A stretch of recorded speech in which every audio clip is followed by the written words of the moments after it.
Halo semuanya, selamat datang kembali di channel Alpian, channel dimana akan merecap sebuah manga dengan santai. Tapi sebelum itu, jangan lupa di like, share, dan subscribe channel ini. Dan juga kalian juga bisa berdonasi melalui traktir yang ada di deskripsi. Dengan begitu, bisa membuat Mimin semakin bersemangat dalam berkonten lagi. Kalau begitu, kita lanjut ceritanya, boy. Tapi sebelum kita masuk ke ceritanya, Mimin mau menyampaikan satu informasi penting, yaitu manga ini akan diadaptasi menjadi sebuah anime. Dan kalian bisa melihat sebuah previewnya dan cari di YouTube, dimana kita bisa mendengarkan suara dari Amamiyu, Asanagi, Umi, dan temannya Shinina. Jadi kita nantikan animenya tayang tahun depan mungkin. Oke, kita lanjut ke ceritanya. Akhirnya persiapan kelas Maki sudah selesai. Mereka tak menyangka kalau hasilnya akan sebagus ini. Mereka benar-benar menyukai hasilnya. Tapi Maki masih tak yakin dan panik dibuatnya. Mereka senang karena setelah ini mereka bebas tak melakukan apa-apa dan tak percaya bisa melakukannya dengan sekali coba. Jadi setelah ini mereka bebas mau kemanapun ketika festival budaya dimulai. Maki juga tak percaya kalau idenya benar-benar berakhir sukses. Padahal awalnya semua orang tampak tak yakin. Tapi Maki merasa tenang karena semuanya berjalan dengan lancar. Dan tiba-tiba Asanagi memanggil Maki yang sedang duduk sendirian. Asanagi membawakan ban panitia yang Maki lupakan. Asanagi juga menyadari kalau Maki hanya melamun saja. Lebih baik Maki istirahat saja. Tapi Maki merasa jika ia memejamkan matanya, ia akan langsung tertidur pulas. Juga Maki merasa sangat luar biasa sekali karena berhasil menyelesaikan pekerjaan ini. Asanagi berkata, itu karena Maki sudah berusaha sangat keras. Tapi bagi Maki, semua orang juga sudah berusaha dengan baik. Bahkan orang seperti Maki pun juga dapat membantu. Meskipun mereka sempat mengalami kesulitan, tapi ketika mengerjakannya bersama-sama, mereka berhasil melewatinya dan membuat Maki terdiam. Dan sesuatu yang Maki lakukan, pasti Asanagi juga bisa melakukannya. Mendengar itu membuat Asanagi malu dibuatnya. Dan tiba-tiba Amami datang dengan penuh semangat. Ia membawa sebuah minuman titipan dari gurunya. Asanagi juga berterima kasih ke Amami karena sudah membawakannya. Maki bertanya apakah Amami sudah beristirahat, dan Amami membenarkannya dan juga sudah makan. Tapi Amami merasa sangat canggung dan mencoba menjauh,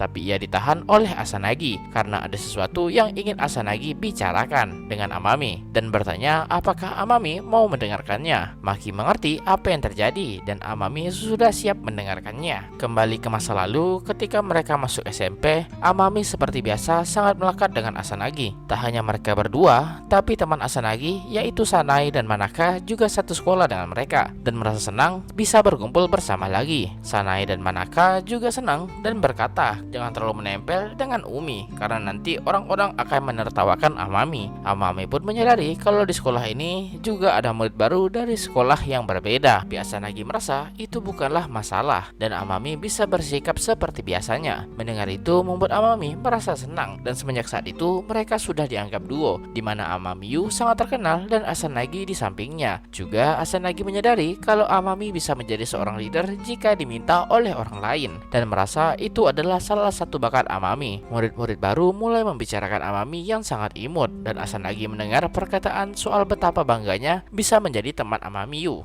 Tapi pada saat itu Asanagi belum menyadari arti dari kata tersebut. Di perpustakaan, Amami didatangi oleh dua orang gadis, di mana orang itu mengajak Amami untuk pergi ke kolam renang bersama. Tentu Amami merasa senang diajak dan mereka menunjukkan tempatnya. Tapi karena terlalu jauh, Amami merasa harus menanyakan ini dulu ke orang tuanya. Tapi itu tak akan jadi masalah jika Asanagi Umi juga ikut. Mendengar itu membuat kedua orang itu berubah dan berkata tak masalah jika Amami tak bisa ikut. Amami berterima kasih karena sudah mengundangnya. Tak lama setelah itu Asanagi datang dan tak sengaja berpapasan dengan kedua gadis sebelumnya. Asanagi bertanya apa yang mereka bicarakan dan Amami membicarakan soal masalah sebelumnya. Mendengar itu membuat Asanagi merasa sesuatu yang aneh. Mendengar itu membuat Amami juga ingin pergi ke kolam renang dan mengajak Asanagi pergi bersama. Di rumah Asanagi merasa sangat gelisah, terasa seperti sesuatu yang tak nyaman. Tapi Asanagi berusaha tak memperdulikannya dan akhirnya Asanagi pergi berdua dengan Amami ke kolam renang. Mereka pun bersenang-senang seperti biasanya. Setelah itu pun Asanagi merasa tak ada yang berubah dalam hubungan hubungan pertemanan mereka. Bahkan Amami juga sama seperti biasanya. Tapi saat mereka kelas 3, Asanagi mulai menyadari sesuatu, di mana orang-orang selalu melihat Asanagi tampak meremehkan. Tapi Asanagi tak peduli dengan perkataan orang lain.